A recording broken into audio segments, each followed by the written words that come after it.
السلام علیکم ورحمۃ اللہ وبرکاتہ۔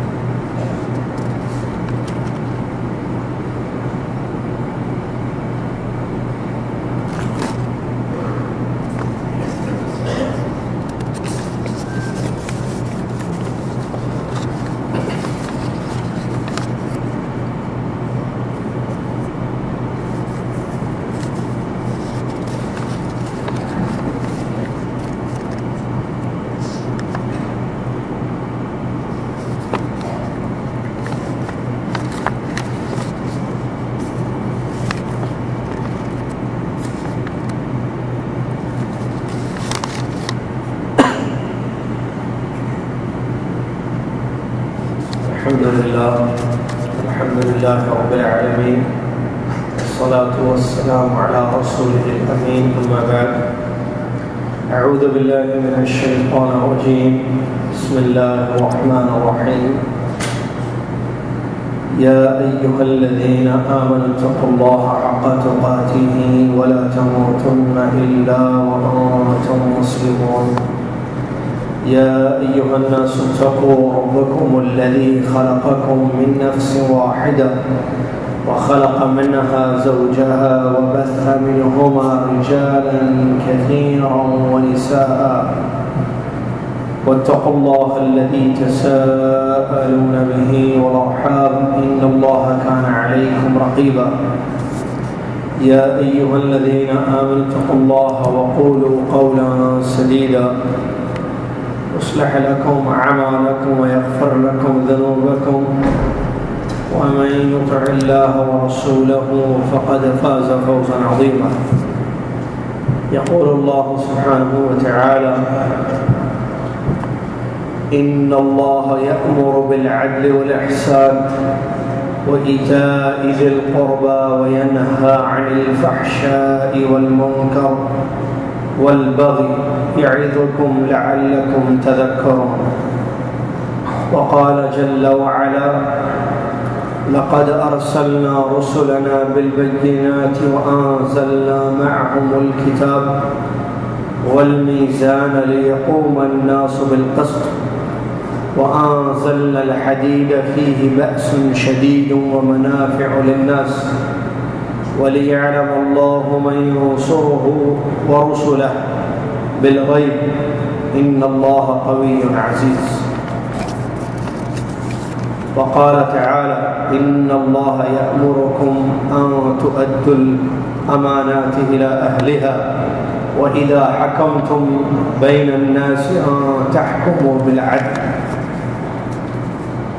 وفي الحديث كلكم راع وكلكم مسؤول عن رعيته، وقال صلى الله عليه وسلم إن المقسطين عند الله على منابر من نور عن يمين الرحمن وكلتا يديه يمين الذين يعدلون في حكمهم وفي أهلهم وما ولوا الحديث كما قال صلى الله عليه وسلم۔ برادران اسلام، معزز سامعین، حاضرین مسجد، معزز اسلامی خواتین، عزیز اور پیارے بچوں، دو ضروری باتیں بتانے کے بعد انشاءاللہ خطبے کا خلاصہ آپ کی خدمت میں رکھا جا رہا ہے۔ پہلی ضروری بات خوشخبری ہے، وہ یہ ہے کہ الحمدللہ اللہ تعالیٰ کے فضل و کرم اور اس کی توفیق اور اس کی مہربانی سے مکتب شرق جدہ ہمارے دعوت سینٹر کے تحت جو نواں علمی دورہ زکوٰۃ کے مسائل پر چل رہا تھا وہ الحمدللہ ختم ہو چکا ہے، اور آج طلباء و طالبات کا امتحان بھی ہو چکا ہے صبح دعوت سینٹر پر۔ کامیاب ہونے والوں کے لیے اور ان طلباء و طالبات جنہوں نے شرکت وہاں کی ہے، ان کی تقریب کے لیے ایک بہت بڑا پروگرام رکھا جا رہا ہے ہمارے دعوت سینٹر کے تحت، ہمارے دعوت سینٹر کے آڈیٹوریم میں، اور وہ آنے والے جمعرات انشاءاللہ بعد نماز عشاء ہوگا، اور اس میں ہم ریاض کے مشہور داعی فضیلت الشیخ توصیف الرحمن راشدی حفظہ اللہ کو دعوت دے چکے ہیں، اور وہ انشاءاللہ تشریف لائیں گے، اور ایک اہم موضوع ان کو دیا گیا ہے، اور وہ ہے حصول علم میں سلف کا طریقہ کار۔ علم کے حاصل کرنے میں سلف صالحین کا کیا طریقہ کار تھا، بڑا علمی اہم ترین موضوع ہے۔ اس پر انشاءاللہ وہاں جمعرات بعد نماز عشاء خطاب عام ہوگا، جو 20 دسمبر انشاءاللہ ہوگی۔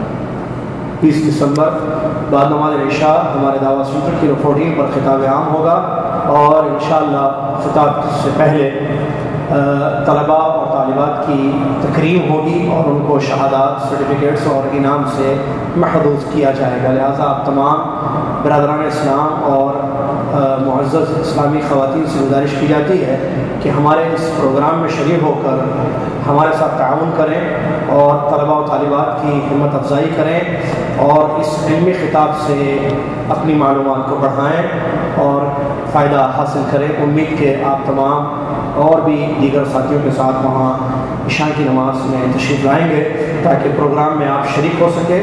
اللہ تعالیٰ آپ کو اس کا جزائے خیر عطا فرمائے، آمین۔ اور بھی بہت ساری خوشخبریاں وہاں اس پروگرام میں ہم سنانے والے ہیں، پروگرام کے اختتام پر انشاءاللہ۔ ٹھیک عشاء کی نماز کے بعد پروگرام شروع ہو جائے گا۔ عورتوں کے لیے پردے کا معقول انتظام ہمارے دعوت سینٹر میں موجود ہے۔ اس کے بعد ایک دوسرا ضروری اور اہم اعلان یہ ہے کہ اس مسجد کے ذمہ داروں نے مسلسل یہاں پر نماز پڑھنے والے جو مصلی ہیں ان کے اندر کچھ غلطیوں کو دیکھا ہے، کچھ ملاحظات پیش کی گئی ہیں، اور مجھ سے یہ کہا گیا ہے کہ میں ان کو پڑھ کر آپ کے سامنے سناؤں تاکہ ہم ان غلطیوں سے اپنی زندگیوں کو دور کریں یا اپنی زندگیوں سے ان غلطیوں کو دور کر دیں۔ اور اللہ کے نبی صلی اللہ علیہ وسلم نے فرمایا الدین النصیحہ، دین خیر خواہی ہے، ایک دوسرے کی بھلائی چاہنا۔ اسی غرض کے تحت ہی یہاں کچھ چیزیں رکھی جا رہی ہیں۔ اس میں سے ایک بڑی اہم چیز صاف صفائی کی ہے۔ عام طور پر جو مسجد میں نماز پڑھنے کے لیے بھائی یا بہنیں آتی ہیں تو صفائی کا خیال نہیں رکھا جا رہا ہے، اس طرف خاص توجہ دلائی گئی ہے۔ اسی طریقے سے پانی جب استعمال کیا جاتا ہے وضو خانے میں وضو کے لیے تو اس میں اسراف سے اپنے آپ کو بچایا جائے، اس سے جو ہے نقصان ہوتا ہے، شریعت میں یہ چیز منع ہے۔ اسی طریقے سے بار بار بتانے کے باوجود بھی بہت سارے بھائی اپنے موبائل سوئچ آف نہیں کرتے ہیں جب نمازوں میں آتے ہیں نماز پڑھنے کے لیے، یا کم از کم سائلنٹ پر اس کو نہیں رکھا جاتا ہے، اور اس میں اعوذ باللہ من ذالک افسوس کے ساتھ کہنا پڑتا ہے، بڑی تکلیف کے ساتھ، کہ میوزک ٹون اس میں ہوتی ہے۔ نمازیوں کو کتنی اس سے تکلیف ہوتی ہے اس کا اندازہ آپ لگائیں۔ میوزک حرام، پھر مسجد میں نماز پڑھ رہے ہیں اور اس دوران جو ہے فون بج رہا ہے اور اس میں گانا نعوذ باللہ من ذالک یا کوئی موسیقی یا میوزک بج رہی ہے، یہ کتنی غلط چیز ہے، یہ ہر عام و خاص سمجھ سکتا ہے، لہٰذا اس سے اپنے آپ کو دور رکھیں۔ اسی طریقے سے آپ نے دیکھا ہوگا دائیں اور بائیں مسجد کے شو ریک رکھے ہوئے ہیں، مخصوص جگہ چپل جوتے رکھنے کی، لیکن افسوس کہ بہت سارے لوگ اس کا خیال نہیں رکھتے ہیں اور باہر چپل رکھ دیتے ہیں، تو اس طرف بھی توجہ دلائی گئی ہے۔ مسجد میں آنے کے بعد بغیر تحیۃ المسجد کے نماز پڑھنا عام غلطی دیکھی گئی ہے۔ بغیر تحیہ کے بیٹھ جاتے ہیں لوگ، تحیۃ المسجد کے 2 رکعت نماز نہیں پڑھتے ہیں اور مسجد میں بیٹھ جاتے ہیں، جبکہ یہ غلط ہے۔ اور ایک دوسری بڑی غلط چیز بار بار دیکھی جا رہی ہے فجر کی نماز میں، اور صرف اس مسجد میں نہیں بہت ساری مساجد میں تنبیہ کی گئی ہے، اور وہ ہے فجر کی جماعت چل رہی ہو تو پیچھے 2 رکعت نماز پڑھنا۔ 2 رکعت جو نماز پڑھی جاتی ہے فجر سے پہلے پڑھنی ہے، اور اگر آپ نہیں پڑھ چکے ہیں، آپ آخر سے آئے ہیں تو فجر میں شامل ہو جائیں اور جماعت کے بعد پڑھ لیں آپ۔ لیکن جماعت چل رہی ہے، امام صاحب نماز پڑھا رہے ہیں اور آپ پیچھے 2 رکعت سنت فجر کی پڑھ رہے ہیں، یہ حدیث کے خلاف ہے۔ نبی صلی اللہ علیہ وسلم نے فرمایا کہ جب اقامت کہہ دی جائے تو سوائے فرض کے کوئی اور نماز نہیں۔ اسی طریقے سے لوگوں کے جو بیٹھے ہوئے رہتے ہیں جماعت میں یا خطبہ سن رہے ہیں، خاص طور سے جمعہ کے دن، تو لوگوں کے کندھوں کو ہٹا کر پھلان کر آگے جا کر بیٹھنا یہ بھی منع ہے حدیث میں، لہٰذا اس سے بھی اپنے آپ کو بچانا چاہیے۔ اسی طریقے سے قرآن آپ پڑھیں مسجد میں، بہت اچھی چیز ہے، لیکن اتنی آواز سے نہ پڑھیں کہ نفل نماز پڑھنے والوں کو آپ کی قرأت سے خلل واقع ہو، نماز پڑھنے والوں کو خلل نہ ہو۔ آپ دھیمی آواز میں آہستہ سے قرآن مجید کی تلاوت کریں، اللہ آپ کو جزائے خیر۔ اسی طریقے سے سجدے میں جو غلطیاں کی جاتی ہیں، بہت سارے لوگ اپنے کوہنیوں کو ٹکا دیتے ہیں زمین پر، جبکہ یہ منع ہے۔ کوہنیوں کو اٹھانا ہے، جو کوہنی ہوتے ہیں اس کو سجدے میں زمین پر نہیں رکھنا ہے بلکہ اٹھا کر نماز پڑھنی ہے، جیسا کہ نبی علیہ السلام نے فرمایا 7 اعضاء پر سجدہ کرنے کا مجھے حکم دیا گیا ہے۔ امام کے آگے بڑھنا یہ بھی بہت بڑی غلطی ہے، جس سے نماز جو ہے باطل ہو جاتی ہے۔ سبقت نہیں کرنا چاہیے، جب تک امام رکوع میں نہ جائے ہم رکوع میں نہ جائیں، جب تک امام سر نہ اٹھائیں ہم سر نہ اٹھائیں، جب تک امام سجدہ نہ کریں ہم سجدہ نہ کریں۔ اور اسی طریقے سے سونا، جیسا کہ آج ہی دیکھا گیا کہ بچہ سو رہا تھا اور کھڑے ہو کر نماز شروع کر دی، ابھی جمعہ کی نماز، غلط ہے۔ سونے کی وجہ سے وضو ٹوٹ جاتا ہے، وضو ٹوٹ گیا تو پھر آپ نماز کیسے پڑھ رہے ہیں؟ اگر آپ سو گئے ہیں مسجد میں تو آپ کو چاہیے کہ آپ اپنا وضو، گہری نیند آپ کی لگ چکی ہے تو ایسی صورت میں وضو ٹوٹ جائے گا اور آپ کو دوبارہ وضو کرنا پڑے گا۔ اس بات کا بھی خاص طور سے خیال رکھیں۔ اس کے علاوہ اور بھی نظافت وغیرہ یا ایسیاں وغیرہ ہیں مسجد کی چیزیں ہیں، یہ مسجد کی چیزوں کو اس سے کھیلنا یا بند کرنا، کم کرنا اپنی مرضی سے، یہ آپ کا ہمارا کام نہیں ہے۔ یہ مسجد کے ذمہ دار اور مسجد میں جن لوگوں کو حارس وغیرہ کو جیسے کبیر پر رکھا گیا ہے اس کا کام ہے، یہ وہ اپنا کام کرتا ہے، تو آپ ان چیزوں میں دخل اندازی نہ کریں، یہ چیز بہتر ہے۔ اس چیز کا خیال رکھیں۔ اور بھی کپڑے وغیرہ جو پہن کر آئیں، افسوس کے ساتھ یہ بھی کہنا پڑتا ہے کہ نائٹ ڈریس پہن کر بہت سارے لوگ مسجد میں آتے ہیں نماز پڑھنے کے لیے، اس پر بھی تنبیہ کی گئی ہے۔ اور مسجد نبوی میں جو درس دیتے ہیں شیخ ابوبکر جابر الجزائری حفظہ اللہ، انہوں نے خاص طور سے بیان کیا۔ اس کے علاوہ مسجد نبوی کے امام، برسوں سے جو امامت کرتے ہیں شیخ حذیفی، علی عبد الرحمن حذیفی حفظہ اللہ، جو جامعہ اسلامیہ کے مدرس بھی ہیں، پڑھاتے بھی ہیں، انہوں نے باقاعدہ یہ کہا تھا تعلیمی دوران میں ہمارے کہ نائٹ ڈریس پر نماز پڑھنے کی ہم اجازت نہیں دیتے ہیں، نائٹ ڈریس پر نماز نہیں پڑھنا چاہیے۔ کیوں؟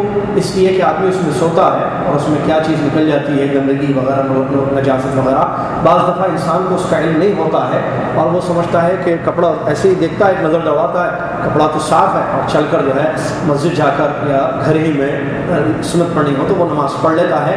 جب بعد میں لوگ غور کرتے ہیں یا کسی کی نظر پڑتی ہے تو پتہ چلتا ہے کہ اس میں دھبے ہیں، ناپاکی ہے وہ، لہٰذا نائٹ ڈریس پر نماز پڑھنا صحیح نہیں ہے، اس سے احتیاط برتنا چاہیے۔ کپڑے الحمدللہ اللہ تعالیٰ نے سب کو دیے ہیں، کپڑا پہن کر نماز پڑھنے آپ آئیں، کپڑا نائٹ ڈریس اتاریں آپ، نائٹ ڈریس کا مطلب سونے کا کپڑا ہے، سوتے وقت آپ استعمال کریں نائٹی وغیرہ، تو سونے کے لیے استعمال کیا جائے اس کو، مسجد کے لیے نماز کے لیے ایک الگ کپڑا آپ کا ہو، صاف اچھا کپڑا، تو اس کپڑے پر نماز پڑھنا چاہیے۔ اللہ سے دعا ہے اللہ تعالیٰ ہم سب کو ان طرف توجہ دینے کی توفیق عطا فرمائے۔ اسی طریقے سے کچھ اور بھی کہا گیا، جیسے بعض بھائیوں نے غور کیا کہ کچھ لوگ جو جمعہ کے دن نماز پڑھنے کے لیے آتے ہیں تو وہ مسجد بھر جاتی ہے یا مسجد میں جگہ ہوتی بھی ہے، وہ سمجھتے ہیں بھائی جلدی سے نماز پڑھ کر نکل جائیں، ناشتہ بھی نہیں کیے ہیں، چائے بھی پینا ہے، باتیں بھی کرنی ہے، دوستوں سے ملنا، پڑھانے کا کیا پلاننگ ان کی ہوتی ہے، تو وہ پیچھے نماز پڑھتے ہیں۔ پیچھے ایک بلڈنگ بن رہی ہے، بلکہ بن چکی ہے تقریباً، اس بلڈنگ اور اس مسجد کے بیچ میں نماز پڑھتے ہیں، انہیں صفوں کو چھوڑ دیتے ہیں جبکہ جگہ ہوتی ہے مسجد میں۔ تو معلوم ہونا چاہیے قرآن و حدیث کی روشنی میں صفوں کی ترتیب سے نماز پڑھنا جائز نہیں ہے، الگ کوئی نماز پڑھتا ہے صفوں کو چھوڑ کر، اور یہ مکہ مدینہ میں، خاص طور سے مکہ میں بہت دیکھنے میں آتی ہے یہ چیز، حرم پاک میں، اس سے نماز باطل ہو جاتی ہے۔ علماء نے قرآن و حدیث کی روشنی میں فتویٰ دیا ہے، لہٰذا صفوں میں اپنے آپ کو شامل کریں۔ اور اسی طریقے سے ڈبل پارکنگ یا غلط پارکنگ کی وجہ سے جو نقصانات ہوتے ہیں یا ہوئے ہیں، اس سے بھی اپنے آپ کو بچائیں۔ جزاکم اللہ خیر۔ خطبہ بڑا اچھا رہا، مختصر مفید خطبہ، اللہ تعالیٰ امام حمزہ صاحب کی جزائے خیر عطا فرمائے۔ اور آج کا خطبہ تھا عدل اور انصاف کا۔ اللہ تبارک و تعالیٰ نے انسان کو پیدا کیا ہے اور اس کی فطرت میں عدل کو رکھا ہے، فطرت انسانی عدل کو پسند کرتی ہے۔ عدل کس کو کہتے ہیں؟ عدل عربی کا لفظ قرآن اور حدیث میں آیا ہے، جیسا کہ عام طور پر خطبے میں آپ سنتے ہیں یہ آیت، ان اللہ یأمر بالعدل والاحسان، بے شک اللہ تعالیٰ عدل اور احسان کا حکم دیتا ہے، اور ایتاء ذی القربى، قریبی رشتہ داروں کے حقوق کو ادا کرنے کا حکم دیتا ہے، اور فحش اور منکر اور ظلم سے منع کرتا ہے۔ اللہ تمہیں یہ نصیحت کرتا ہے شاید کہ تم نصیحت حاصل کر لو۔ یہ قرآن مجید کی آیت بارہا ہم سنتے ہیں خطبوں میں۔ تو اس آیت میں اللہ تبارک و تعالیٰ نے حکم دیا ہے عدل کا، اور حدیثوں میں بھی اس کا ذکر ہے، الامام العادل وغیرہ، ٹھیک ہے۔ تو عدل عربی کا لفظ اردو میں بھی استعمال ہوتا ہے جو موضوع ہے خطبے کا۔ عدل کس کو کہتے ہیں عربی میں؟ عدل کہتے ہیں حقدار کو حق دینا، چیز کو اس کی جگہ پر رکھنا، چیز کو اس کی جگہ پر رکھنا۔ اس کو کہتے ہیں عدل۔ اب یہ عدل گفتگو میں بھی ہوتا ہے، حرکات و سکنات میں بھی ہوتا ہے، مال میں بھی عدل ہے، ٹھیک ہے، اولاد میں بھی عدل ہے، بیوی بچوں میں، انسانوں میں بھی ہے، جانوروں میں بھی ہے، اشیاء میں بھی ہے۔ سب سے بڑا عدل دنیا کا یہ ہے کہ آپ پیدا کرنے والے کو اس کا حق ادا کریں، اور وہ ہے توحید۔ سب سے بڑا عدل ہے کہ آپ اور ہم اللہ کی عبادت کریں، کیونکہ اس نے ہمیں پیدا کیا ہے اور وہ ہمیں روزی دیتا ہے، اور اس نے ہمیں اسی لیے پیدا کیا ہے کہ ہم اس کی عبادت کریں۔ عدل، حقدار کو حق دینا۔ اللہ کا حق عبادت ہے اس کی، بغیر شرک کے، بغیر ملاوٹوں کے، لہٰذا اللہ کا حق ادا کریں۔ اس کے بعد حقوق العباد ہوتے ہیں، بندوں کے حقوق۔ بندوں کے مختلف حقوق آپس میں ہوتے ہیں، جیسے سب سے بڑا حق ہوتا ہے ماں کا، والدہ کا، تو والدہ کا حق والدہ کو دیا جائے، یہ عدل ہے۔ میں سمجھا رہا ہوں خطبے کا نچوڑ آپ کے سامنے کہ عدل کیا چیز ہے۔ آیتیں حدیثیں سننے سے پہلے ہم اس کو سمجھ لیں۔ پہلے عدل، والدہ کا سب سے بڑا حق ہوتا ہے اور وہ تفصیل ہے اس کی۔ تو والدہ کا حق بچہ یا بچی والدہ کو دے، یہ عدل ہے۔ اس کے بعد والد ہے، والد کا حق والد کو دینا، یہ عدل ہے۔ بیوی ہے، بیوی کے کچھ حقوق ہیں جو شریعت نے بیان کیے ہیں تفصیل سے، بیوی کو اس کے حقوق دینا اور اللہ سے ڈرنا، حق ادا کرنا بیوی کا، چاہے وہ آپ کے ساتھ یہاں آپ نے رکھا ہے یا دور رکھا ہے، حق اس کا ادا کرنا، یہ عدل ہے۔ بیوی کا شوہر کے حقوق ادا کرنا عدل ہے۔ ماں باپ کا اپنے بچوں کا حق ادا کرنا عدل ہے۔ بچوں کا اپنے ماں باپ کا حق ادا کرنا عدل ہے۔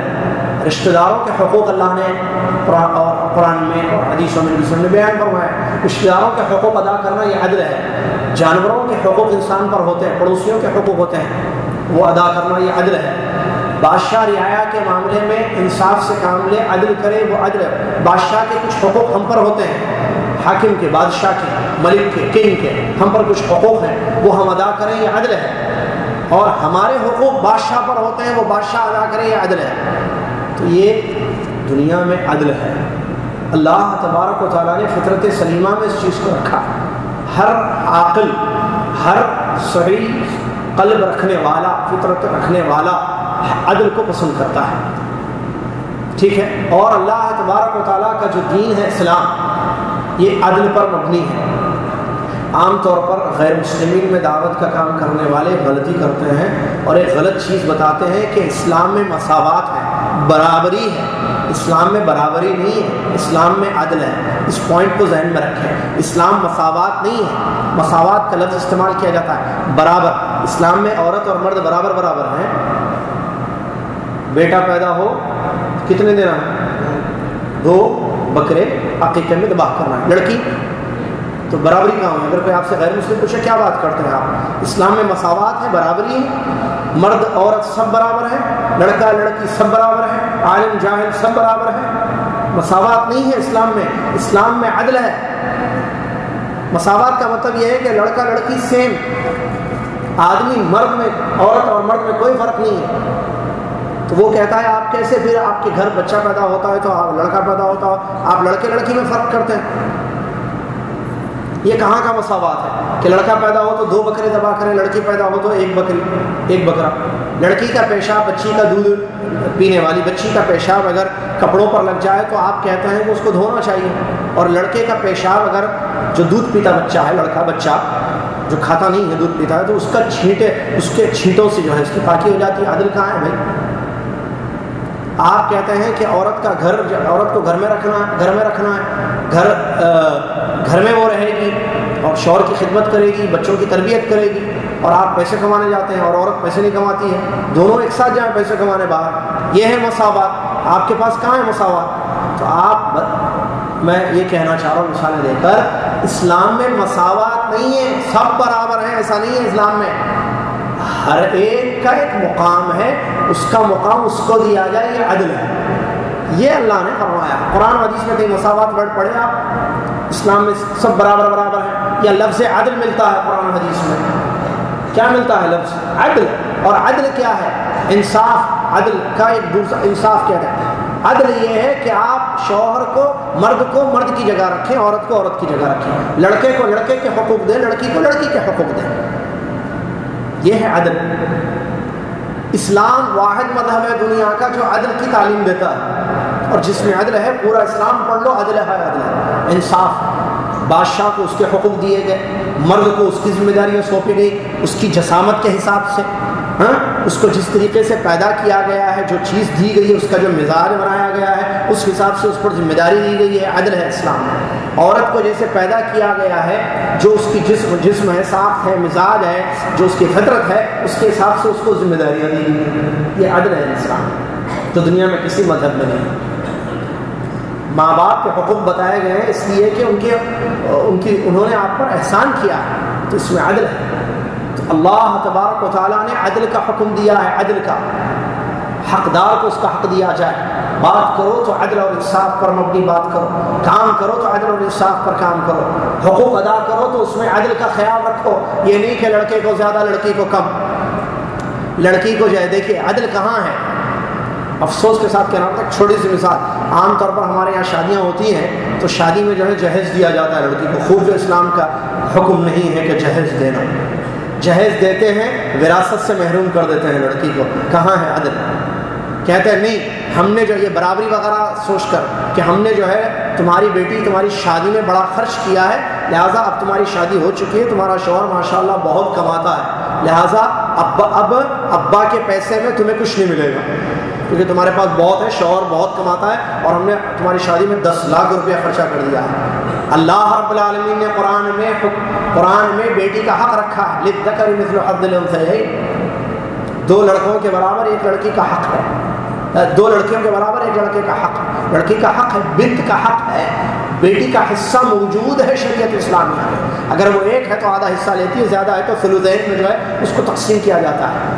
اللہ نے شریعت اسلامیہ نے یہ حکم دیا ہے کہ بیٹی کا حق ادا کیا جائے، آپ اس کے حق سے اس کو محروم کرتے ہیں، یہ عدل نہیں ہے، ظلم ہے، یہ مساوات نہیں ہے، یہ ظلم ہے۔ آپ سمجھ رہے ہیں آپ ٹھیک کر رہے ہیں کیونکہ آپ نے شادی میں خرچ کیا، کس نے کہا تھا شادی میں 10 لاکھ خرچ کریں؟ کس نے کہا تھا بیٹی میں جہیز دیں؟ آپ، ماحول نے، معاشرے نے، آپ معاشرے کے بندے، اللہ کے بندے ہیں، اللہ نے پیدا کیا، اللہ تبارک و تعالیٰ کا حکم پر عمل کریں، بیٹی کی شادی ویسی کریں جسے اسلام نے حکم دیا ہے۔ آج کون ہے جیسی شادی کرتا ہے؟ ارے لوگوں کو چھوڑے بھائی، آپ کریں شادی ایسی، آپ عدل کریں، بیٹی ہو بیٹا، بیٹے کو زیادہ دینا، بیٹی کو کم دینا، محبت بیٹی سے زیادہ کرنا، بیٹے سے کم کرنا، بیوی کے حقوق ادا کرنا، اماں کو بھول جانا، کہاں ہے عدل؟ ماں کا حق نہیں ہے، عدل ہے پوری دنیا میں، عدل ہے میرے بھائی، پوری دنیا میں۔ اللہ تبارک و تعالیٰ فرماتا ہے ان اللہ یأمرکم بالعدل والاحسان، اللہ تمہیں عدل اور احسان کا حکم دیتا ہے۔ عدل اور احسان میں ایک بہت اہم فرق ہے، عدل یہ ہے کہ ہم حقدار کو اس کا حق دے دیں جتنا اس کا حق، اور احسان یہ ہے کہ حق سے زیادہ اس کو دیں۔ آپ نے کسی کو کام پر رکھا، کہا تم یہ کام کر دو میں تمہیں 1000 ریال دے دوں گا، 1 مہینہ کام کرو میں تمہیں 1000 ریال دوں گا، ٹھیک ہے جی، وہ بھی راضی ہو گئے، آپ بھی راضی ہو گئے، دو مسلمانوں نے بات طے کر دی، 1 مہینہ وہ کام کرتا ہے، اس کی سیلری 1000 آپ دیتے ہیں، یہ عدل ہے۔ 1000 سے تھوڑا زیادہ دے دیتے ہیں، آپ احسان کر رہے ہیں۔ اللہ تبارک و تعالیٰ فرماتا ہے ان اللہ یأمرکم بالعدل والاحسان، اللہ تعالیٰ تمہیں عدل اور احسان کا حکم دیتا ہے۔ احسان پر اسلام نے ابھارا ہے، احسان یہ ہے کہ حق سے زیادہ تھوڑا دے دیں، آپ اس کو اور دے دیں، پیسے پہ پیسہ، سود والی بات نہیں ہو رہی ہے یہاں پر، ادھر دماغ نہ جائے کسی کا۔ عدل اور احسان، عدل یہ ہے کہ حق دیں اس کا، آپ شادی کر کے لائے بیوی کو، اس کا حق ہے دیں، آپ اس سے زیادہ کر دیں یا آپ اپنی بیوی پر احسان کر رہے ہیں۔ وہ اماں جس نے آپ کو پیدا کیا تھا اس کے حقوق ہیں، مت بھول جائیں، گاؤں میں ہے وہ، وہاں یہ نہیں ہے دلہن آپ کی، اس کے الگ حقوق ہیں، اس کے الگ حقوق ہیں، اس نے پیدا کیا ہے، اس کے حقوق قرآن میں موجود ہیں۔ اماں کو نہ بھولیں، نہ بیوی کو، جو کر کے لائے ہیں بھول جائیں۔ ماں کا حق ماں کو دیں، یہ عدل ہے، بیوی کا حق بیوی کو دیں، عدل ہے۔ آپ نے ماں کا حق سے زیادہ دیا ہے، احسان، بلکہ احسان کہاں ہو سکتا ہے؟ ماں کے حقوق بہت زیادہ ہیں، تفصیل ہے۔ اللہ اکبر، قرآن آیات اتری ہیں جو قیامت تک تلاوت کی جائیں گی، لہٰذا حقوق بہت بڑے ہیں۔ علماء کا حق ہے عوام پر، کہاں تک ادا کر رہے ہیں عوام؟ علماء کے حقوق ہیں، عالم 10 اچھائیاں کرے، حافظ قاری 10 اچھائیاں کرے، ایک غلطی آپ دیکھتے ہیں اس کی پوری اچھائیوں کو پس پشت ڈال کر اس کو بدنام کرنے کی کوشش کی جاتی ہے، کیا یہ عدل ہے؟ آپ پوچھیں اپنے آپ سے، قرآن و حدیث کا مطالعہ کریں، دیکھیں کیا یہ انصاف ہے؟ بہت سارے لوگ عام طور پر گھریلو معاملات میں اور اپنے خاندانی مسائل میں عام طور پر اپنے اولاد کے سلسلے میں عدل سے کام نہیں لیتے ہیں۔ اللہ تبارک و تعالیٰ نے عدل کا حکم دیا ہے اور ظلم کو حرام قرار دیا۔ عدل کے اپوزٹ ظلم ہے۔ عدل کیا ہے؟ حقدار کو حق دینا۔ ظلم یہ ہے کہ اس کا حق چھیننا یا اس کا حق اس کو نہیں دینا، یہ ظلم اور ظلم حرام اسلام میں۔ خطبے کا لب لباب شعور یہی ہے کہ اسلام نے عدل کا حکم دیا ہے، لہٰذا انسان ہر معاملے میں عدل کرے، بات کرے تو عدل پر مبنی، عدل پر ڈپینڈ اس کی بات ہو۔ بیوی ماں کے بارے میں بات کر رہا ہے، گھر کے بارے میں بات کر رہا ہے، کمپنی میں مدیر سے بات کر رہا ہے، کسی سے بھی کوئی بھی محفل میں گفتگو کر رہا ہے، کسی کے بارے میں کوئی بات بتائی جا رہی ہے تو گفتگو عدل پر ڈپینڈ ہو، انصاف، کیونکہ اللہ نے قرآن میں فرمایا وَإِذَا قُلْتُمْ فَاعْدِلُوا وَلَوْ كَانَ قُرْبَىٰ تم بات کرو تو انصاف سے کرو، اگرچہ قریبی رشتہ دار کے بارے میں کیوں نہ بات کی جا رہی ہے۔ مسئلے ہوتے ہیں نا، یہ اپنا ہے، یہ پرایا ہے، یہ ہمارا ہے، یہ ہماری بولی بولنے والا ہے، یہ ہمارا پاسپورٹ والا ہے، یہ ہمارے دیش کا ہے، یہ ہمارے بھیس کا ہے، یہ نہیں ہے اسلام میں۔ اسلام نے کہا عدل، کوئی بھی ہو ہمارا بھائی ہے، مسلمان مسلمان کا بھائی ہے، کسی بھی نیشنلٹی، کسی بھی جنس، کسی بھی پاسپورٹ یا کسی بھی کلر، کسی بھی بھاشا کا بولنے والا، کسی بھی زبان کا بولنے والا کیوں نہ ہو، عدل کا حکم اللہ تبارک و تعالیٰ نے دیا ہے۔ وَإِذَا قُلْتُمْ فَاعْدِلُوا، عدل کرو، اعدلوا هو اقرب للتقوى، اللہ نے قرآن میں دوسری جگہ فرمایا عدل کرو، انصاف کرو، یہ تقوی کے قریب ہے سب سے زیادہ۔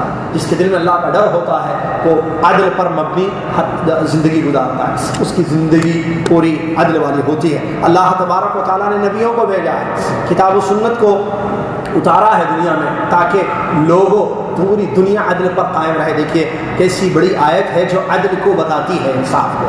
اللہ تبارک و تعالیٰ فرماتا لقد ارسلنا رسلنا بالبینات، ہم نے اپنے رسولوں کو واضح نشانیاں دے کر بھیجا ہے، واضح کھلم کھلا نشانیاں دے کر ہم نے بھیجا ہے۔ وانزلنا معهم الکتاب والمیزان، اور ہم نے رسولوں کے ساتھ کتابیں اتاری ہیں اور ترازو اتارا ہے۔ کیوں؟ لیقوم الناس بالقسط، تاکہ لوگ انصاف پر زندگی گزاریں، انصاف پر قائم رہے زندگیاں۔ دیکھیے قرآن اتاری گئی، حدیث آسمان سے کتابیں اتاری گئیں اور دین اتارا گیا تاکہ لوگ عدل پر زندگی گزاریں، انصاف ملے، اور جب عدل ہوگا زمین پر امن ہوگا، شانتی ہوگی، سکون ہوگا۔ جب آپ کو آپ کا حق مل گیا، ان کو ان کا حق مل گیا، مجھے میرا حق مل گیا، تو کیا لڑیں گے آپس میں؟ لوٹ مار ہوگا، چوری ہوگی، خیانت ہوگی، ڈکیتی ہوگی، مرڈر ہوں گے؟ نہیں ہوں گے۔ بیوی کو بیوی کا حق مل گیا، ساس کو اس کا حق دیا، اماں کو اماں کا حق مل گیا، والد کو والدے کا حق دیا، بہنوں کو اپنی بہنوں کا حق دے دیا، بیوی کو بیوی کا حق دے دیا۔ لڑیں گے یہ عورتیں آپس میں؟ نہیں لڑیں گے۔ گڑبڑ مرد کی ہے، پھر اس کا مطلب مرد سے نہیں چلا رہا ہے گھر۔ عدل نہیں ہے، کبھی ادھر جھک گیا تو کبھی ادھر جھک گیا، ادھر جھک گیا تو ادھر خالی، وہاں پھر ظلم ہو رہا ہے۔ تو جب ظلم ہوگا تو پھر امن نہیں رہے گا، سکون نہیں رہے گا زندگی میں۔ جہاں ظلم ہوتا ہے وہاں سکون نہیں ہوتا ہے، کہ ظلم حرام ہے، شریعت نے حرام قرار دیا۔ اللہ تعالیٰ فرماتا ہے لیقوم الناس بالقسط، تاکہ لوگ عدل و انصاف کی زندگی گزاریں۔ لا تظلمون ولا تظلمون، اللہ نے فرمایا نہ تم پر ظلم کیا جائے، نہ تم ظلم کرو، نہ تم پر ظلم کیا جائے۔ اللہ تعالیٰ نے کسی پر ظلم نہیں کیا ہے، سب کو اس کا حق دیا ہے۔ ایک ایسی شریعت پاکیزہ دین اتارا ہے جس دین میں عدل ہے، انصاف ہے، لیکن افسوس کہ ہم اس دین سے دور ہیں۔ ہمیں نہیں معلوم دین کیا ہے، ساس کو نہیں معلوم بہو کے حقوق کیا ہیں، بیٹے کو نہیں معلوم اماں کے حقوق کیا ہیں، شوہر کو نہیں معلوم کہ بیوی کے حقوق کیا ہے۔ شیر کا نوالا کھلانا نہیں، کیا سونے کا نوالا کھلانا، شیر کی نگاہ سے دیکھنا، یہ جملے یاد ہے اس کو۔ شادی کرو تو بیوی کے ساتھ کیسے رہنا؟ دیکھیے کتنی غلط بات ہے، دیکھیے بےہودہ گفتگو ہے، یہ بےہودہ بات ہے۔ شیر کا کیا وہ سونے کا نوالا کھلاؤ اور دیکھو کیسے شیر کی نگاہ سے دیکھنا، کس کو؟ بیوی کو۔ بیچاری گئی، پہلی رات سے گئی، پہلی رات سے پہلے اس کے دماغ میں ڈال دیا گیا دیکھو بیٹے شادی ہو گئی مبارک۔ بڈیاں بڈھے ہوتے ہیں نا، بس وہ بڈھے بڈھیاں یہ جملے بول کے جاتے ہیں، اللہ ہدایت دینا۔ افسوس کے ساتھ کیا کرنا بیٹے؟ سونا کھلانا، سونا خوش رکھنا، مطلب لیکن شیر کی نگاہ سے دیکھنا، پھر واقعہ تلوار وغیرہ، بلی کاٹ دیے، وہ کریے، میں ایسے دیکھتا ہوں تو میری بیوی ایسے ڈر جاتی ہے. کہاں ہے اسلام میں یہ کاپتی ہے بیوی، مارنا ظلم کا؟ کہاں ہے اسلام؟ محمد رسول اللہ صلی اللہ علیہ وسلم کامل شخصیت ہمارے لیے اسوہ حسنہ بن کر لائے، تشریف لائے، ہر چیز میں آئیڈیل ہے. لیکن افسوس کہ ہم ہمارے نبی صلی اللہ علیہ وسلم کو نہیں دیکھے ہیں، نہ ان کو پڑھے ہیں ہم. کاش کہ ان کی سنتیں ہم پڑھتے ہیں تو معلوم ہوتا کہ مثالی شوہر کیسے تھے وہ. مثالی ہر چیز میں مثال ہے ہمارے نبی محمد صلی اللہ علیہ وسلم، بہترین زندہ مثال قیامت تک کے لیے. کاش کہ ہمارے شوہروں نے یا ہم لوگوں نے پڑھا ہوتا ہمارے نبی صلی اللہ علیہ وسلم کو تو پھر بیویوں کے حقوق ضرور ادا کیے جاتے. تو انسان اللہ سے ڈرے. اللہ تبارک و تعالیٰ نے جو شریعت نازل فرمائی ہے اس شریعت میں کسی پر کوئی ظلم نہیں ہے. اس شریعت کا مطالعہ کیا جائے اور دیکھا جائے کہ کس کے کیا حقوق بنتے ہیں. لا تظلمون ولا تظلمون. اللہ نے نہ کسی پر ظلم کیا ہے نہ کسی کو ظلم کرنے کی اجازت دی ہے. اللہ تعالیٰ دوسری آیت میں فرماتا ہے جو عدل ہی کو بتاتی ہے، ان اللہ یأمرکم ان تؤدوا الامانات الى اہلها واذا حکمتم بین الناس ان تحکموا بالعدل ان اللہ نعم ما یعظکم به ان اللہ کان سمیعا بصیرا. اللہ اکبر. کیا آیتیں ہیں دیکھیے قرآن کی. اللہ ایسا لگتا ہے یہ آیات آج اتنی نہیں آیت اللہ رہتی دنیا تک کے لیے ہدایت ہے. اللہ کا کلام قرآن مجید کی آیت ہے. لیکن ہم ہیں کہ نہیں قرآن 17 سبجیکٹس نہیں معلوم تو قرآن نہیں سمجھ سکتے. قرآن سمجھ سکتے ہیں میرے بھائی. بڑا پیارا اللہ کا کلام ہے، دلوں پر اثر کرنے والا اللہ کا کلام ہے. اللہ تعالیٰ فرماتا ہے بے شک اللہ تعالیٰ تمہیں حکم دیتا ہے کہ امانت کو ان کے اہل تک پہنچا دو، امانتوں کو ادا کرو، جس کی جو امانت ہے اس کو دے دو. یہ عدل ہے. اور آگے فرماتا ہے وَإِذَا حَكَمْتُمْ بَيْنَ النَّاسِ، جب فیصلہ کرو لوگوں میں. بہت سارے لوگ فیصلے کرتے ہیں، ذہن میں رکھیے، خاندان کے فیصلے، گھر کے فیصلے، کمپنی کے فیصلے، محلے کے فیصلے، شاگردوں کے فیصلے، ہے نا فیصلے. وَإِذَا حَكَمْتُمْ بَيْنَ النَّاسِ أَوْ تَحْكُمُوا بِالْعَدْلِ. اور یاد رکھنا اللہ کا یہ بھی حکم ہے کہ جب تم فیصلہ کرو لوگوں کے درمیان تو انصاف پر مبنی تمہارا فیصلہ، انصاف سے فیصلہ کرنا. اب انصاف سے کیسے کریں گے؟ دین کا علم ہوگا تب تو کریں گے نا. غنڈوں کو کیا معلوم دین، بھائی کو کیا معلوم دین. لوگ اپنے مسئلے بھائی کے پاس لے کر جاتے ہیں. خاندان میں ایک بڑے بزرگ ہیں، جاہل ہیں، بڑے ہیں مطلب عمر میں بڑے ہیں لیکن معذرت الفاظ پر نہ پکڑے ہیں. جاہل مطلب دین نہیں جانتے ہیں بھائی. بڑے ہیں لیکن دین نہیں معلوم ہے. بڑے ہیں خاندان میں. اب اس خاندان میں 50 لوگ ہیں، ان 50 میں سب سے بڑے وہ ہیں، عمر میں بڑے ہیں، علم میں نہیں. اب لوگ اپنے فیصلے ان کے پاس لے جاتے ہیں، خاندان کے سارے جھگڑے ان کے پاس جاتے ہیں. اب ان کو جیسے سمجھ میں آتا ہے چاچا ویسے فیصلہ کرتے ہیں. چاچا دین نہیں جانتے ہیں. دین کی روشنی میں فیصلہ ہوگا یا اپنے حساب سے فیصلہ کریں گے؟ بتائیے آپ. میں اپنے دماغ سے فیصلہ کروں یا اللہ تبارک و تعالیٰ کا جو دین ہے، جو نظام ہے، جو احکام الہیہ ہیں، اللہ کا جو قانون ہے اس کے حساب سے فیصلہ کروں. وہ دین اگر مجھے دین ہی نہیں معلوم تو میں کیسے فیصلہ کروں گا؟ ٹھیک ہے میں بڑا ہوں عمر میں خاندان میں سب سے بڑا ہوں لیکن مجھے دین ہی نہیں معلوم تو میں کیسے فیصلہ کروں گا؟ دماغ سے یا سوچوں گا نہیں اس کا زیادہ حق ہے، اس کو دے دو یہ زمین، نہیں یہ زمین نہیں یہ دکان اس کو دے دو. یہ تمہاری شادی میں وہاں ہوا تھا، فرش ہوا تھا، یاد ہے مجھے، تو ختم تمہیں نہیں. اب وہ بیچاری مظلوم ہو گئی، نعوذ باللہ ملا چاچا نے یا صاحب نے جو فیصلہ کر دیا. کیسے سوچ کر فیصلہ کیا؟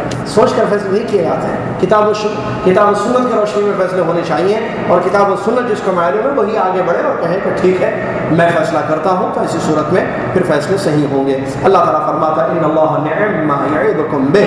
اللہ تعالیٰ کتنی اچھی تمہیں نصیحت کرتا ہے. ان اللہ کان سمیعا بصیرا. بے شک اللہ تعالیٰ سننے والا اور دیکھنے والا ہے. دوسری آیت اللہ تعالیٰ فرماتا ہے یا ایھا الذین آمنوا کونوا قوامین بالقسط شہداء للہ ولو علی انفسکم والوالدین والاقربین الی آخر اللہ. اللہ تعالیٰ پھر ایمان والوں کو سے بھی وہی کہتا ہے اے ایمان والو تم اللہ کے لیے زمین پر گواہ بنو اور انصاف سے کام لینے والے بنو. چاہے اپنے آپ کے بارے میں کیوں نہ فیصلہ کرنا ہو انصاف سے فیصلہ کرو. والدین کے بارے میں کیوں نہ فیصلہ کرنا ہو، اقربین قریبی رشتہ دار کے بارے میں کیوں نہ فیصلہ کرنا ہو تو تم انصاف سے فیصلہ کرو. برادران اسلام اللہ کی شریعت سے بڑھ کر کسی جگہ آپ کو انصاف نہیں ملے گا. اگر انصاف ہے تو اسلام میں ہے، اسلام میں ہے، اسلام میں. لہذا اسلام کے روشنی میں فیصلے کیے جائیں. ہر معاملہ جھگڑا ہوا خاندان میں، لوگوں میں، آپس میں، بھائیوں میں، اسلام کو دیکھیں. ہمارا اسلام کیا کہتا ہے، ہمارے دین میں کیا ہے، اللہ تعالیٰ کی شریعت کیا کہتی ہے، بس اس کی روشنی میں کوئی عالم سے فتویٰ لیا جائے، اپنا جھگڑا ختم کر لیا جائے تو اسی صورت میں انشاءاللہ اس سے فائدہ ہوگا. دوسری آیتیں بھی یہاں بتائی گئی ہیں اور یہی نہیں بلکہ نبی صلی اللہ علیہ وسلم کی جتنی حدیثیں ہیں، بہت ساری حدیثیں وہ بھی عدل کو بتاتی ہیں. کلکم راع وکلکم مسئول عن رعیتہ. حدیث تم سب ذمہ دار ہو، کل قیامت کے دن اپنی ذمہ داری کے بارے میں پوچھے جاؤ گے. مرد اپنے گھر والوں کا ذمہ دار ہے، عالم اپنی قوم کا ذمہ دار ہے، بادشاہ اپنی رعایا کا ذمہ دار ہے، ہر انسان ذمہ دار ہے. پرنسپل اپنے کالج اپنے اسکول کا ذمہ دار ہے، استاد اپنے شاگردوں کا ذمہ دار ہے کلاس میں. اور ہر شخص اپنے ذمہ داری کے مطابق کل قیامت کے دن پوچھا جائے گا کہ اس نے انصاف سے اپنی ذمہ داری ادا کی یا نہیں کی. اسی طریقے سے سب سے زیادہ جو عدل جن کو کہا گیا قائم کرنا وہ بادشاہ ہوتے ہیں. اور حدیث میں خوشخبری دی گئی ہے ایسے بادشاہ کو جنت کی جو انصاف سے فیصلے کرتا ہے. نبی علیہ السلام نے فرمایا 3 لوگ جنتی ہیں، کوئی شک نہیں ہے. نمبر 1 ایسا بادشاہ جو انصاف کرتا ہے، صدقہ خیرات کرتا ہے. دوسرا رحم دل آدمی جس کا دل اپنے عزیز و اقارب کے لیے بڑا رحم والا ہو اور نرم ہو. تیسرا وہ مسلمان جنتی ہے، کوئی شک نہیں ہے، جو اپنے دامن کو پاک رکھتا ہے اور گھر والا ہے، بچے والا ہے اور اپنے گھر والوں کو بھی پاک رکھتا ہے، مطلب حرام چیزوں سے دور رکھتا ہے. حدیث میں صحیح حدیث میں نبی علیہ السلام نے ایک اور خوشخبری دی ہے انصاف کرنے والوں کو، عدل کرنے والوں کو. فرمایا وَإِنَّ الْمُقْسِطِينَ عِنْدَ اللَّهِ عَلَى مَنَابِرَ مِن نُورٍ عَنْ يَمِينِ الرَّحْمَنِ. بے شک دنیا میں انصاف کرنے والے لوگ قیامت کے دن نور سے بنے ہوئے ممبروں پر ہوں گے، رحمان کے داہنے ہاتھ پر. اور اللہ تعالیٰ کے رحمان کے دونوں ہاتھ داہنے ہیں. یہ کون لوگ ہوں گے جو داہنے ہاتھ کی طرف ہوں گے؟ ممبروں پر نور سے بنے ہوئے. الذین یعدلون فی حکمہم، جو اپنے فیصلوں میں انصاف کرتے ہیں اور اپنے گھر والوں میں انصاف کرتے ہیں، اور جن کی ذمہ داری ان کے گردنوں پر ہے ان کے معاملے میں بھی انصاف سے کام لیتے ہیں. بہت بڑی خوشخبری ہے. اور اس میں اللہ تعالیٰ کی ایک عظیم صفت، ذاتی صفت بتائی گئی ہے، اور وہ ہے اللہ کے ہاتھ. کیسے ہیں اللہ عالم، لیکن اللہ کے ہاتھ ہیں اور وہ دونوں سیدھے ہیں، جیسا کہ پیارے مسلم نے اس صحیح حدیث میں یہ خبر دی ہے. تو نور سے بنے ہوئے ممبروں پر ہوں گے وہ لوگ جو دنیا میں اپنے گھر والوں اور اپنے رعایا کے معاملے میں انصاف سے کام لیتے ہیں. تو یہ بہت بڑی خوشخبری ہے، یہ اس دن ہو. اور اسی طریقے سے اللہ کے نبی صلی اللہ علیہ وسلم نے 7 لوگوں میں سے امام عادل کا ذکر کیا ہے قیامت کے دن جن کو کوئی سایہ نہیں ملے گا سوائے عرش کے سائے کے. تو 7 قسم کے لوگ اللہ تبارک و تعالیٰ کے عرش کے سائے تلے ہوں گے. ان میں سے ایک وہ بادشاہ ہوگا، وہ حاکم ہوگا جو عدل کرتا ہے، انصاف سے کام لیتا ہے. لہذا انسان کو چاہیے کہ وہ عدل کی طرف توجہ دے. اس کے اپوزٹ جو ظلم ہے اس میں کوئی شک نہیں ہے کہ وہ حرام ہے. اللہ کے نبی صلی اللہ علیہ وسلم نے فرمایا، بخاری مسلم کی حدیث ہے، ما من والد یلی رعیۃ من المسلمین فیموت وهو غاش لهم الا حرم اللہ علیہ الجنہ. جنت حرام، جہنم کا ٹھکانہ اس کا ہوگا جو مسلمانوں کے معاملے کا ذمہ دار بنا دیا گیا اور وہ ان کو دھوکہ دیتا ہے، انصاف سے کام نہیں لیتا ہے، دھوکہ دیتا ہے، خیانت کرتا ہے. تو اسی صورت میں کل قیامت کے دن جنت سے محروم کر دیا جائے گا. ترمذی شریف کی اور ایک حدیث ہے، نبی علیہ السلام نے فرمایا لوگوں میں سب سے زیادہ اللہ تعالیٰ کو جو شخص پسند ہے اور جو قیامت کے دن سب سے زیادہ محبوب ہوگا اللہ تعالیٰ کے نزدیک اور اللہ تعالیٰ کے سب سے زیادہ قریب ہوگا، وہ ہوگا امام عادل، وہ بادشاہ جو عدل و انصاف سے کام لیتا ہے.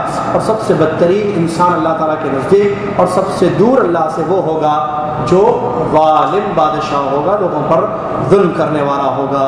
اسی طریقے سے ابو ہریرہ رضی اللہ عنہ کی ایک اور ایک حدیث ہے، بڑی اہم حدیث.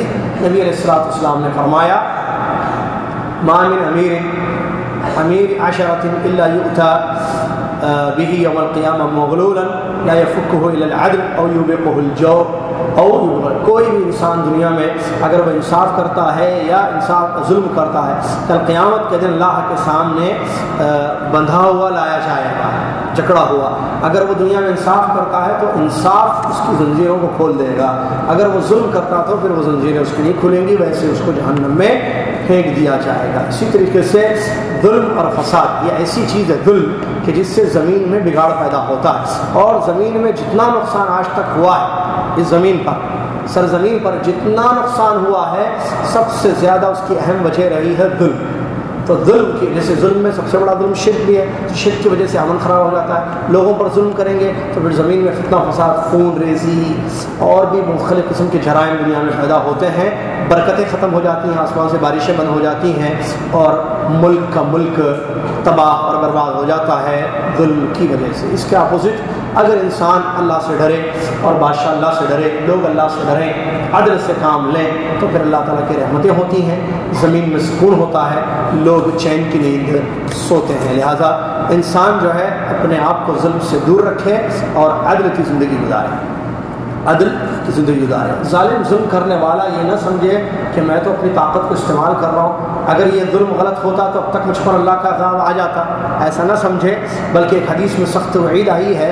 ابو موسیٰ اشعری رضی اللہ تعالیٰ عنہ فرماتے ہیں، نبی علیہ الصلوۃ والسلام نے ارشاد فرمایا، ان اللہ لا یملی للظالم حتی اذا اخذہ لم یفلتہ، وقرأ صلی اللہ علیہ وسلم وکذلک اخذ ربک اذا اخذ القرى وهي ظالمہ ان اخذہ علیم شدید، متفق علیہ. بخاری مسلم کی حدیث. نبی علیہ الصلوۃ والسلام نے فرمایا، بے شک اللہ تعالیٰ ظالم کو مہلت دیتا ہے، خوب ظلم کر لے، چھوڑتا ہے، اس کو ڈھیل دیتا ہے تو وہ خوب ظلم کرتا ہے.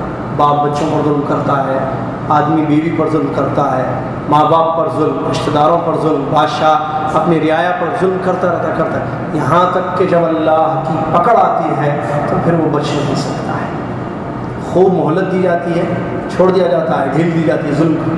جب انتہا ہو جائے اس کی، اللہ تعالیٰ جب ارادہ کرے پکڑنے کا تو ایسی پکڑ پڑتا ہے، مطلب ایسا پکڑتا ہے، ایسا عذاب دیتا ہے کہ پھر ایسا عذاب کسی کو نہ دیا جائے. سبحان اللہ. اس کے بعد نبی علیہ الصلوۃ والسلام نے اس آیت کی تلاوت فرمائی. اسی حدیث کو ذکر کرنے کے بعد اسی طرح ترجمہ آیت کا یہ ہے، اسی طرح تمہارے رب کی پکڑ جب آتی ہے، جب وہ کسی بستی کو جو ظلم کرنے والی تھی پکڑتا ہے تو پھر اس کی پکڑ انتہائی تکلیف دہ، انتہائی سخت ہوتی ہے. مطلب اس کا عذاب، پکڑ کا مطلب یہاں عذاب ہے. علیم شدید، علیم درد والا، شدید سخت، سخت درد والا، سخت درد والا. مجھے ہلکا سا درد یہاں ہو رہا ہے، پریشانی ہو رہی ہے مجھے ہلکا سا. تو اللہ کا عذاب اگر درد والا ہو، عذاب ہی مصیبت ہے، اور اس میں درد ہو، درد والا، علیم شدید اللہ کا عذاب. اللہ محفوظ رکھے ہمیں اپنے عذابوں سے. اللہ کی پکڑ بہت خطرناک ہوتی ہے میرے بھائی. انسان کو پکڑتا ہے تو پریشان ہو جاتا ہے انسان. اللہ کی پکڑ ظالموں کے لیے ہے، لہٰذا ظلم سے توبہ کریں. ظلم بگاڑ ہے، فساد ہے زمین میں سب سے بڑا. اور اللہ تعالیٰ فرماتا ہے بعدا للقوم الظالمین. جب قوموں نے قرآن بڑا پڑا ہے، جب اللہ کا حق اللہ کو نہیں دیا گیا، شرک کیا گیا، کفر کیا گیا، زمین پر عدل نہیں کیا گیا، مالداروں نے غریبوں کو لوٹا، مارا، ظلم کیا لوگوں پر، تو قوموں پر کیسے اللہ کا عذاب آیا. قرآن قصے موجود ہیں، عبرت والے قصے، کیسے ظلم کی سزاؤں کو دنیا میں ملی، عبرتناک واقعات ہیں. لہٰذا قرآن پڑھیں، قصے پڑھیں قرآن کے، بچوں کو سنائیں، اور بچوں کے معاملے میں عدل سے کام لیں. دیکھیں چاکلیٹ بھی آپ لائیں نا، چھوٹی بیٹے کو چاکلیٹ، بیٹی کو کشمش، یا بعض لوگ والد جو ہے بیٹی کو دے رہا ہے، بیٹے کو محروم. عدل ہے، ہر چیز میں عدل ہے بھائی. عدل یہ نہیں ہے کہ بھائی آپ شادی کرو تو اس کو 1 لاکھ دو، اس کو بھی 1 لاکھ دو، اس کو 1 ملگی دو، اس کو بھی 1، یہ عدل نہیں ہے. اللہ نے جیسے کہا ویسے. جہاں تک وراثت کا مسئلہ ہے نا، تو اس میں اللہ نے جو تقسیم کی ہے قرآن میں، اس حساب سے میں بیٹے کو بھی 1 ملگی دوں گا، بیٹی کو بھی 1 ملگی. عدل نہیں ہے میرے بات، سمجھ رہے نا. جیسے 1 پلاٹ میں نے بیٹی کو دیا ہے، بیٹے کو بھی 1 پلاٹ دوں گا. یہ آپ کا دماغ کہہ رہا ہے، آپ مسلمان ہیں. You have to follow the rules and regulations of Islam because you are Muslim. آپ مسلمان ہیں بھائی، اسلام جو کہتا ہے وہ کرو. ادھر بھی 1 ملکی، ادھر بھی 1 پلاٹ، ادھر بھی 1 پلاٹ. یہ عدل ہے. عدل وہ ہے کہ اللہ رب العالمین نے جو حکم دیا ہے، میراث جو تقسیم کی، اس کے حساب سے آپ تقسیم کرو. بیٹے کو اتنا دو جتنا اس کا حق ہے. اللہ تعالیٰ نے وراثت کا جب ذکر کیا ہے نا قرآن کی آیتوں میں، بیٹے کو اتنا، بیٹی کو اتنا، اماں کو اتنا، بہن کو اتنا، بھائی کو اتنا، دادا ابا کو اتنا، ہے شوہر کو اتنا، بیوی. آخر میں کیا کہتا ہے اللہ تعالیٰ؟ تمہارے رشتہ دار، تمہارے بیٹے، تمہاری اولاد، ان میں کون زیادہ تمہارے قریب ہے یہ اللہ جانتا ہے، تم نہیں جانتے. رشتوں میں کون زیادہ قریب ہے اللہ جانتا ہے، تم نہیں جانتے. رشتے کس نے بنائے؟ تو وہ زیادہ نہیں جانتا. دین کس کا؟ اور اللہ کا ہر کام حکمت والا ہے. اللہ جانتا ہے، ہم نہیں جانتے ہیں. علم الانسان ما لم انسان کو نہیں معلوم تو اللہ نے سکھایا نا، لیکن علم تو اللہ کی ذات ہے، لہٰذا ہم وہ دیں جو اللہ تعالیٰ کہتا ہے۔ جہاں تک دنیا کی چیزیں، یہ چاکلیٹ کی مثال دی، چاکلیٹ میں یہ نہیں ہے، وہ وراثت کے مسئلوں میں اللہ تعالیٰ نے جو فیصلہ دیا ہے، لیکن چیزیں ہیں، کچھ کھلانے پلانے کے مسئلے ہیں، کپڑے وغیرہ کے مسئلے، تو انصاف سے کام کیا جائے۔ ادھر بھی چاکلیٹ تو ادھر بھی چاکلیٹ ہے نا، ادھر آئس کریم دی تو ادھر نہیں چپ کراؤ، یہ تمہاری بیٹی ہے، یہ تمہارا بیٹا ہے، یہ میری پیاری بیٹی، آ جاؤ بیٹا، آ جاؤ۔ باپ جو ہے بیٹی کو زیادہ، اور بعض لوگوں میں نہیں بھائی وہ ہے ایسے، کیا باپ بیٹی کو زیادہ چاہتا، اماں بیٹی کو زیادہ چاہتی، یہ کہاں ہے؟ قرآن میں ہے، حدیث میں لکھا ہوا ہے، بنا لیے بولنے والے۔ باپ بیٹے سے بھی اور بیٹی سے بھی ویسی محبت کرے، یہ بھی اس کا وہ بھی اس کا، بیٹی میری بیٹا تمہارا، یہ کیا ہے؟ اور یہاں سے جو بچپن سے شروعات ہوتی اس کے ذہن میں ہوتا تھا یہ ابا جو ہے میرے ساتھ انصاف نہیں کر رہا ہے۔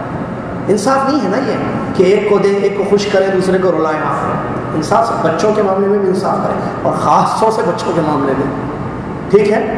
نہیں تو بہت ہوشیار ہے، ذہین ہے، یہ میرا ذرا کم دماغ والا بیٹا ہے، لہٰذا تم کو نہیں، اس کا زیادہ ٹیک کیئر کر رہے ہیں، آپ اس کو چھوڑ دیجیے کیونکہ وہ ذہین بیٹا ہے آپ کا، اور یہ ذرا کم دماغ والا ہے تو اس کی طرف زیادہ آپ کے پورا وقت آپ اس کو دیتے ہیں اور اس کو چھوڑ دیے ہیں، کیوں؟ کیونکہ وہ ذہین ہے۔ یہ کیا ہے؟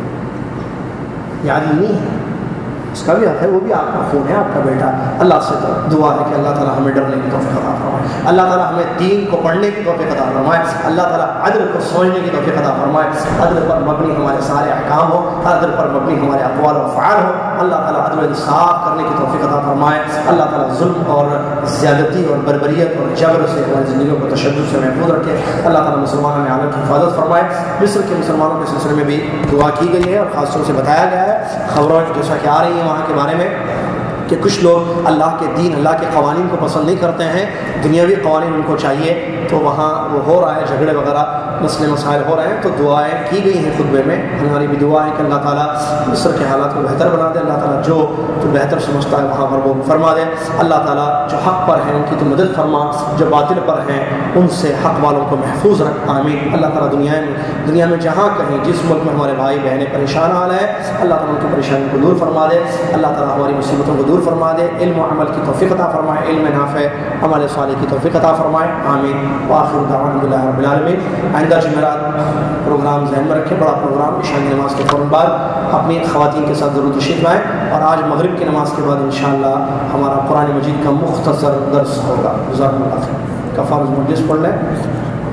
سبحانک اللہم و بحمدک، اشہد ان لا الہ الا انت، استغفرک و اتوب الیک۔